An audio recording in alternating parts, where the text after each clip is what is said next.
Today we are going to be previewing the Las Vegas Raiders for the 2025 season.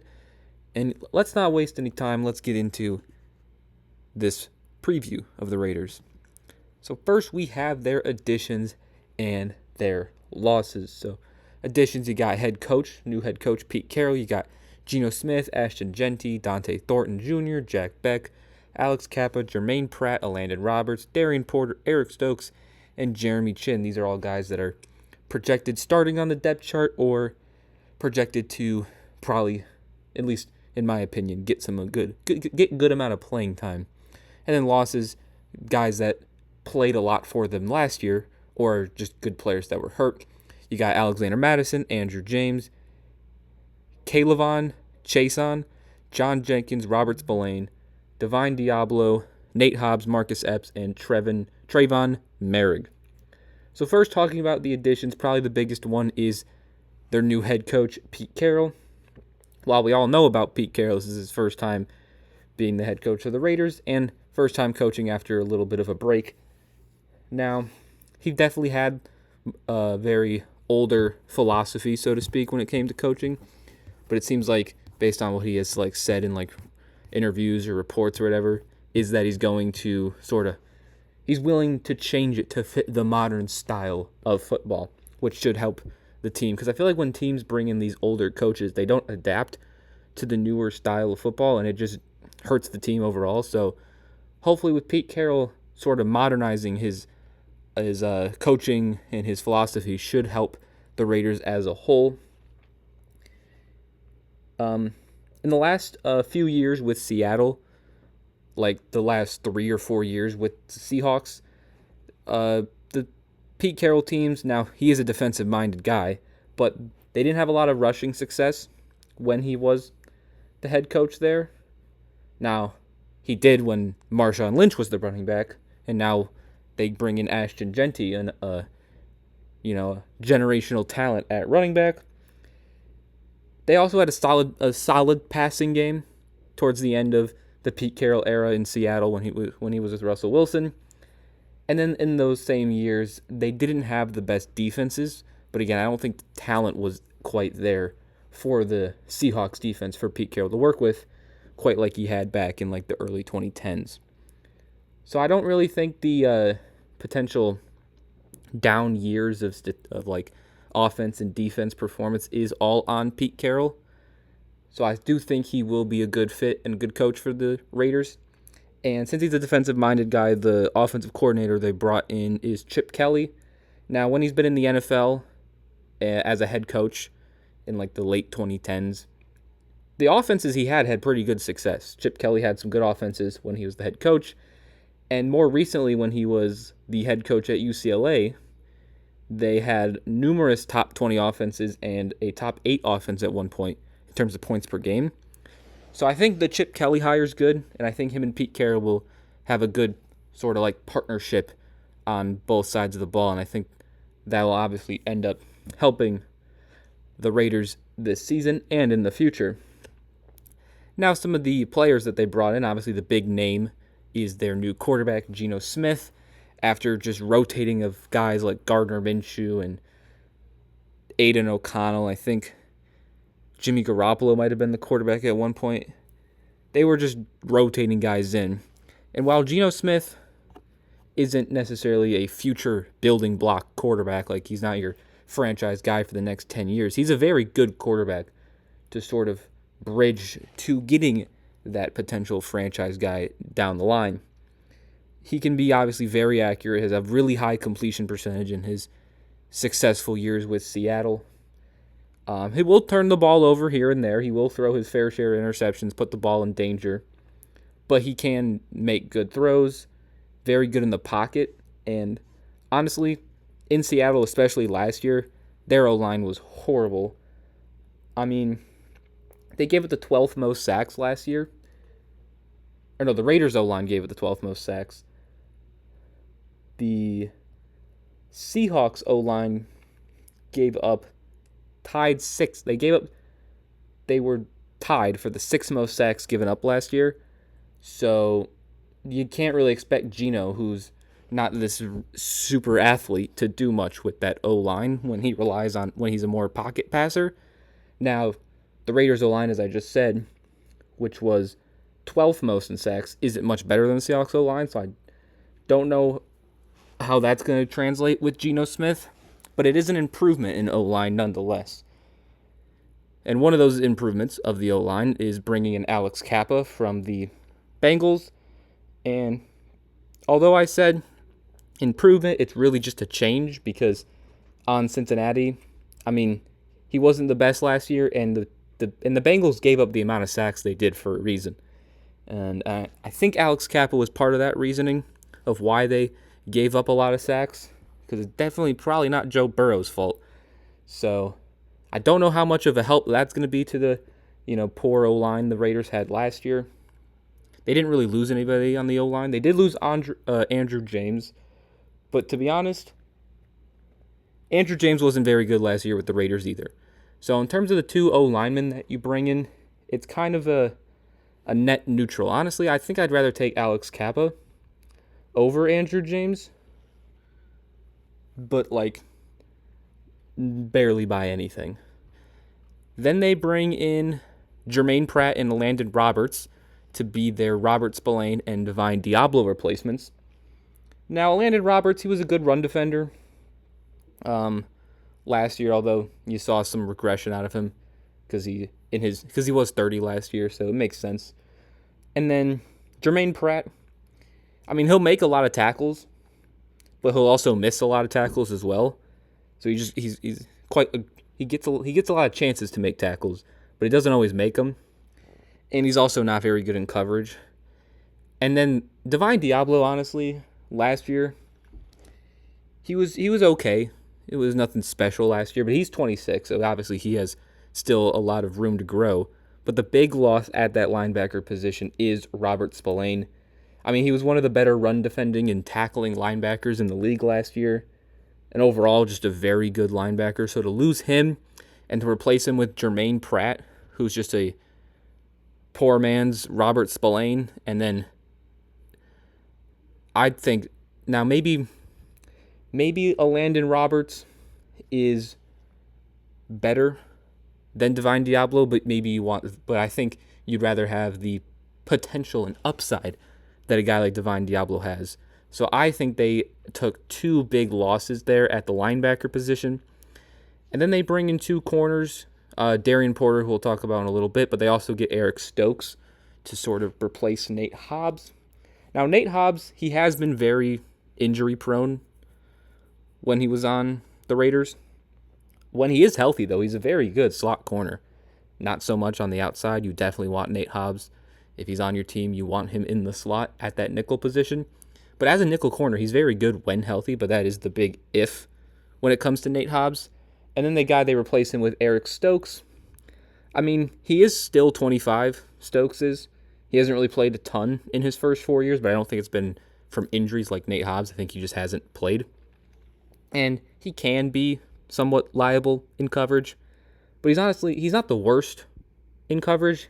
Definitely not the best either, but he's also not the worst, and considering he's 25, he could have room to grow. So I think maybe if Eric Stokes can be healthier than Nate Hobbs, that's an upgrade, but I definitely don't think talent-wise they upgraded over him. And then at the safety position, they bring in Jeremy Chinn to replace Trayvon Merrick. Chinn, very big safety. You definitely want Chinn around the line of scrimmage. Good in run defense. Does not miss too many tackles. Very similar to Trayvon Merrick. Now, I think Merrick is just another run defending safety, but better than Jeremy Chinn. He has his inconsistencies in coverage, Trayvon Merrick, sometimes bad in coverage. But him and Chinn are very similar safeties, and I think you'd rather want Trayvon Merrick. Now, for the price that Merrick was, that he signed for with, I think, the Panthers, compared to what they gave Chinn, you want Jeremy Chinn over a guy like Trayvon Merrick. But in terms of talent, I think they downgraded.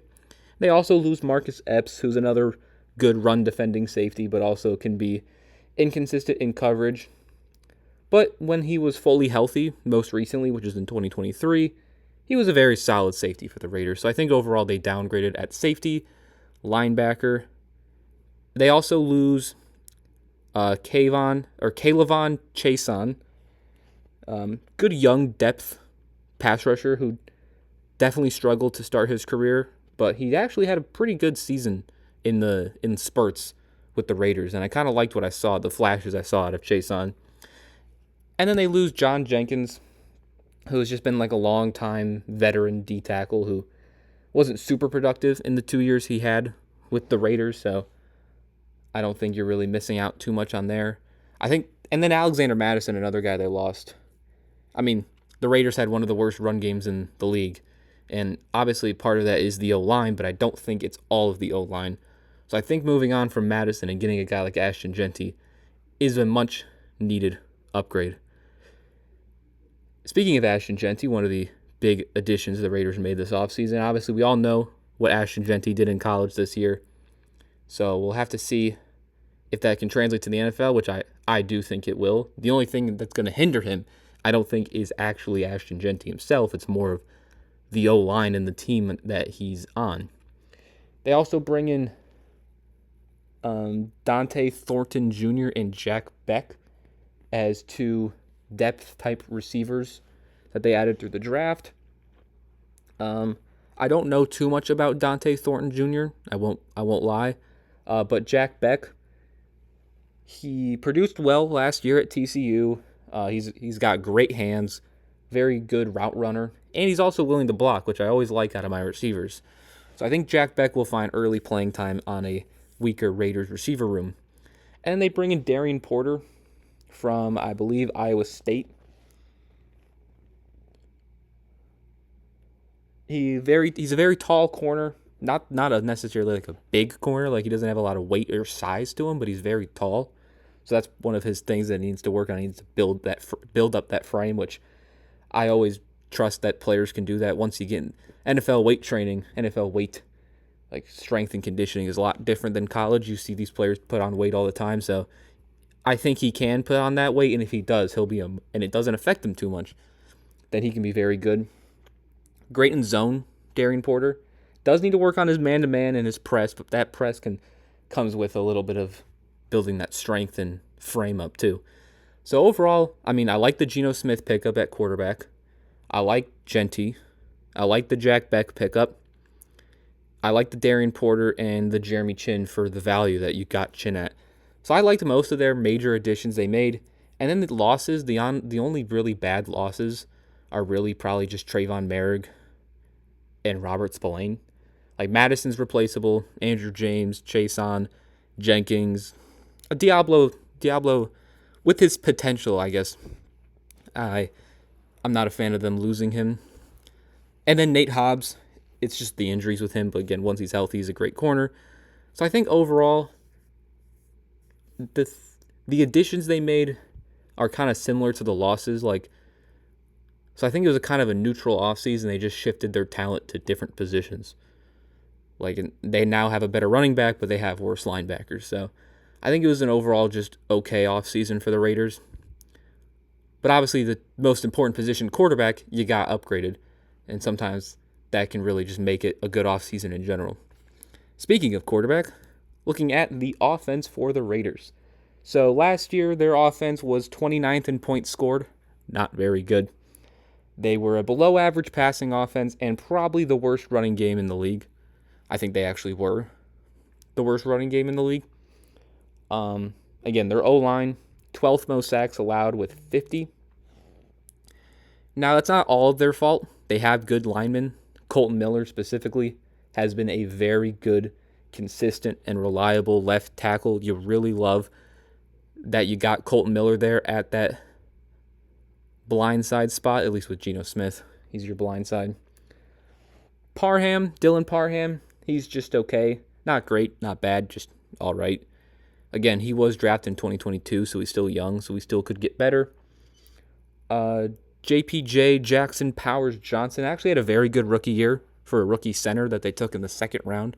Now, people thought he could have went in the first, but he ended up falling to the second, but he had a very good rookie year, for a rookie.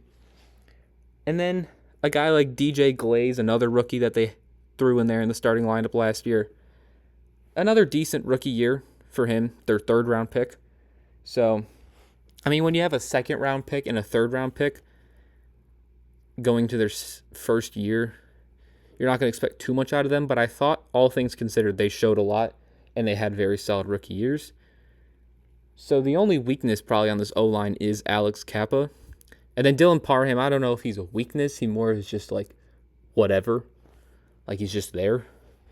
But you obviously love Colton Miller and you love what you saw out of Glaze and Powers Johnson.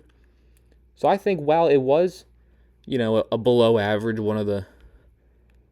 almost one of the 10 worst offensive lines in the league, I think they can get that sack number from 12th to maybe like 15th or 16th most sacks allowed, which would then also be like 16th fewest sacks allowed.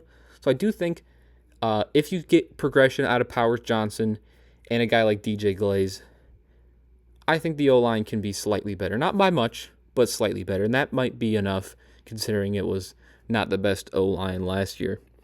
And then obviously your quarterback, we talked about Geno. They bring him in, big contract, revived his career in Seattle. Now he's headed to Las Vegas. Yet if this O-line can hold up with the weapons that you have, because that's actually a decent skill group around a guy like Geno, I think Geno can have a good year. He's used to playing behind subpar O-lines, so I think he can make it work behind this Raiders team and with the skill positions. I think as a collective, they have better weapons than the Seahawks did last year, especially with a guy like Lockett aging, and you have more young pieces here in Las Vegas. And speaking of those weapons, first off, looking at the running backs, obviously we talked about Genty before. I think Genty will have a very good and successful NFL career. Now, it may get off to a rocky start statistically this year because of the O-line, but I think you'll see Genty play to what we expect him to be. As he's playing the season, you'll be like, yeah, that's the guy they took top 10. So I do expect Genty to have a good year overall. He may not get 1,500 yards. I do think he'll get 1,000 easily. They bring in Raheem Mostert as their backup halfback. I mean, he didn't really get involved too much last year with Miami because it was Devon Achan's team. But now he's the backup behind Genty. He can be a nice veteran mentor for Genty. And if Genty needs a rest, you can give the ball to Raheem Mostert, so I don't mind it. And they still have Sincere McCormick, Dylan Laub, and Zamir White as their other three backs, who have all, or at least Zamir White has shown some flashes a little bit. I don't know. But overall, it's going to be Genty and Mostert, and I don't hate that backfield. Receivers, Jacoby Myers as your slot, probably one of the more underrated receivers in the league. I feel like people don't talk about Jacoby Myers just simply because he's on the Raiders when he's so good. He just doesn't drop the ball. I think he had 0 drops last year. I don't know about his stats the previous years, but he just doesn't drop the ball. And I love Jacoby Myers. Now, yes, he gets force-fed the ball, but that just makes his 0 drops even more impressive. Now, his yards may be a little inflated by being the only good receiver on the team, at least last year. But that just makes his drop numbers, that he doesn't drop the ball, even more impressive. Trey Tucker, their third-round pick from 2 years ago, he had a decent second year in his first real season of reps, because he didn't really play much his rookie year. But his second year, when he actually got real opportunity, he actually was pretty good. Also didn't drop the ball a ton. Very good deep threat as well for a guy like Geno who can throw a good deep ball. So I think you got Jacoby Myers, the slot guy that you can just trust to give the ball. And then you have a really good young deep threat with a quarterback who throws a good deep ball in Trey Tucker. So I like that match with him and Geno. And then again, Thornton Jr., he was a 4th-round pick. I'm not too familiar with Dante Thornton. I'm going to do a little quick. So he was on Tennessee last year. He's a big receiver, 6'5". I mean, he had a good year last year. Very good deep threat. He averaged almost 25 yards a catch, which is crazy. So another nice deep threat for, once again, a quarterback who can throw a good deep ball. So I like that pickup of Dante Thornton. Two deep threats alongside Jacoby Myers, as well as a guy like Jack Beck, who can throw a good block and can get open with his route running, and also another guy that's got good hands. I don't know about Dante Thornton's, like if he drops the ball, but I know Tucker, Myers, and Beck got good hands. And then also they bring in Colin Johnson from the Bears. I remember him in the Hall of Fame game last year. He kind of had a very good game. Don't know too much about him. I do know that he's massive. He's 6'6". Hasn't got a ton of opportunities so far in his career, but a 6'6" receiver is still a 6'6" receiver. So they got Dante Thornton, who's 6'4", and they got Colin Johnson, who's 6'6". So that's some size at that receiver position. But overall, I think they also bring in Tommy Mellott, Charles Grant, two more rookies from this most recent draft. They have 4 rookies and Trey Tucker, who was drafted 2 years ago, in this receiver room. So it's a very young and I think very promising receiver room. And then lastly, they got at tight end, Brock Bowers, insane rookie year. And forget being a rookie. He was just one of the better tight ends in the league in general. Speaking of, again, guys who can catch the ball, it seems like a common theme here on this Raiders skill position, which is good for a guy like Geno who can just get you the ball. There's not much to really talk about with Brock Bowers. We all know how good Brock Bowers is. Some people, including myself, are already putting him as like a top 3 tight end in the league after 1 year. Deservedly so. Expecting another great year out of Bowers, especially now that he's got a real quarterback. And they also got Michael Mayer, who hasn't really played much, especially since Brock Bowers has been in. But he still can be a good, reliable tight end too. So now he does still have potential, so he could get traded. And then at that point, you got Ian Thomas, who's just a okay tight end, nothing special. But I like Michael Mayer as a tight end too if he stays on the team. Now going to the defense. Oh, and real quick on offense, forgot to talk about this. Some of the free agents that they have, Colton Miller, who we talked about, who is their rock at left tackle. He's a free agent. I expect them to pay him because of how good he's been. Another guy I expect them to pay is Jacoby Myers. He's a top 4 player on this offense. Top 3 player probably. So I expect Jacoby Myers and Colton Miller to both get paid. I don't think they're under a lot of pressure to perform, but a guy who might be under pressure is Dylan Parham, who is a free agent. And since he's just been okay so far to start his career, they could end up having to either let him go or maybe pay him more money than they want just to keep him because they don't really have many other options outside of Dylan Parham. Now we can talk about the defense. Last year, this defense was 25th in points allowed, so not much better than their offense. They had a pretty below-average passing defense and about an average run defense.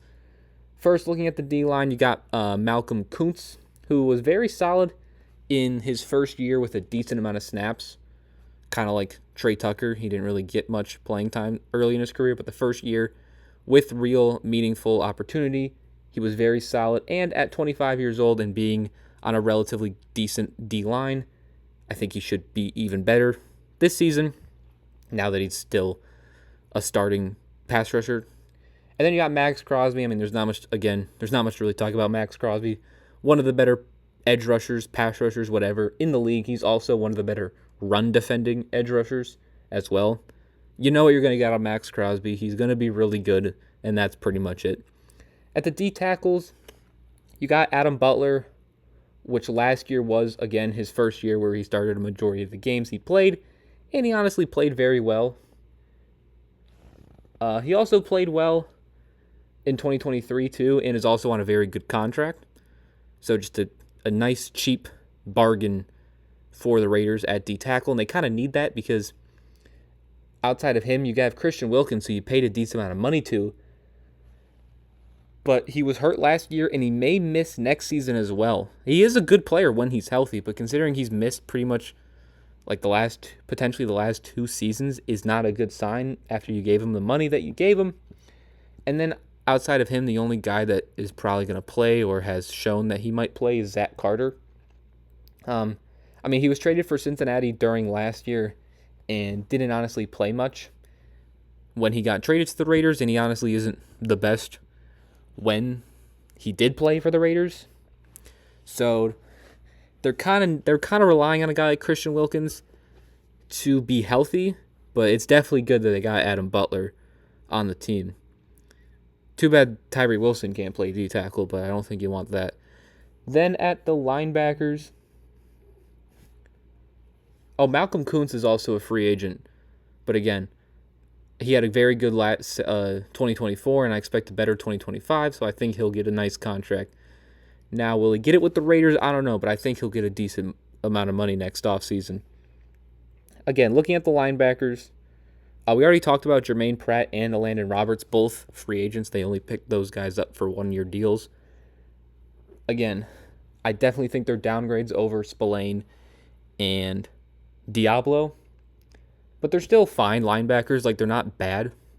Again, Pratt will miss tackles and isn't the best in coverage, but he also will make tackles and get tackles as well. And then Landon Roberts has just been a good run defender. The only knock against the Landon Roberts has been his slight regression. That's just because he's 30 years old. But overall, they're fine linebackers. I just think they're downgrades to what they had before. So I think these might just be one-year rentals, and then maybe they'll look to actually getting and investing in the linebacker position next offseason. And that's really it. I mean, Devin White, he's bounced around ever since getting drafted by Tampa. But moving on to the secondary, the DBs, we already talked about Eric Stokes, Jeremy Chin, and even Darian Porter. The other guys you got Isaiah Polamau, who can be inconsistent at times, but he's a young safety with still, in my opinion, a good amount of potential. So I feel like if you're a younger player, it's okay to show those inconsistencies, because if you can develop, you can become more consistent. And if Polamau can become more consistent, he'll be a very good safety. Darnay Holmes, he was a decent player in his first year with Las Vegas, and he's okay as a nickel. Like, if he's your nickel corner, you're not like, you're not desperate to upgrade over him, but you also want to upgrade over him. So he's just a fine nickel, a nice bridge guy. And then there are other depth corners and safeties like Caillou Blue Kelly or DeCamerion Richardson or Thomas Harper, Jacorian Bennett, and even Lonnie Johnson. Those guys, they didn't play a ton last year, but they are all 24 years or younger, so still room to grow out of those 4 or 5 guys. But the main secondary, the projected starters, I like Darian Porter. I like Jeremy Chin, especially with the contract you got him on. Eric Stokes is fine. Darnay Holmes is fine. And Polamau has potential to get better and more consistent. But overall, I don't expect much out of this defense. I think they downgraded in pretty much every aspect outside of defensive end. So I don't think it's going to be a very good defense. I actually think, unlike last year, I think their offense will be better than their defense. Quickly looking at the special teams. Now, this is a unit that is going to be very good, I think. You got Daniel Carlson, who did have a slight down year last year, but I still believe he is a very good kicker and still can be very consistent as well. A.J. Cole has been one of the better punters in the league for a long time, so you like him there.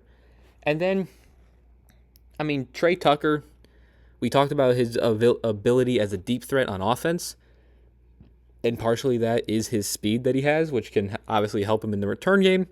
And then a guy like Tommy Mellott also he was their 6th rounder this year, but he also has great speed as well, so those two combining can be a nice little return game. So I think it'll be above average special teams unit for the Raiders. If Daniel Carlson can get a little bit better and back to maybe what he was a year or 2 years ago, it'll be a very good special teams unit. Now, before we talk about their schedule and their prediction, ceiling, floor, whatever, if you're enjoying this video so far, make sure to leave a like and also subscribe. Helps the channel out a lot. But now looking at their schedule, They have the 16th hardest schedule, or the 16th easiest schedule, however you want to say it, at about 500 win percentage, and their win total is set at 6.5 wins. Now, I do think they could beat it, but I wouldn't bet 100% on the likelihood that they do get over 6.5 wins. And I think it's because their schedule is a little tricky. A lot of games that, I don't know how to fully evaluate the teams they're playing, like the Patriots or the Giants or the Titans or the Jags, or the Colts. I don't even know how to feel about these teams. And I feel like these teams could be either very bad or very good. And that obviously can really affect your record. And I end up having a lot of variation. Probably one of the most varied ceiling and floors of any team so far is this Raiders team and their schedule. Again, as I mentioned, I don't know. At worst, I think they could only win 3 or 4 games. They could probably beat the Browns. They could probably get one division win and then beat one of the Colts, Titans, or Giants. So for me, their floor is at 3 wins. And it honestly has nothing to do with them as a team. I think they have a good team, and I do, at least offensively. Again, I mentioned I'm a little skeptical about their defense. But if their defense puts some things together, they could beat a team like the Patriots, the Colts, the Titans, the Jags, the Browns, the Giants, and maybe get 2 division games and get to 8-9 as their ceiling is what I have it. I know it's a lot of variability, but I think this team not only has variability, but I think their opponents and their schedule has a lot of variability to it. And that leaves my final prediction at 5-12 for the Raiders. It is the under of 6.5 by 2 games. They missed that 7-win mark by 2. I would be a little upset, though, if they only won 5 games, because I do like a lot of people on this Raiders team. And I'm hoping the Raiders do well. I'm hoping they get near that 8-win, 7-win mark. But that will conclude our preview, or 2025 season preview of the Las Vegas Raiders. If you enjoyed, make sure to leave a like, and I'll see you guys next time. Peace.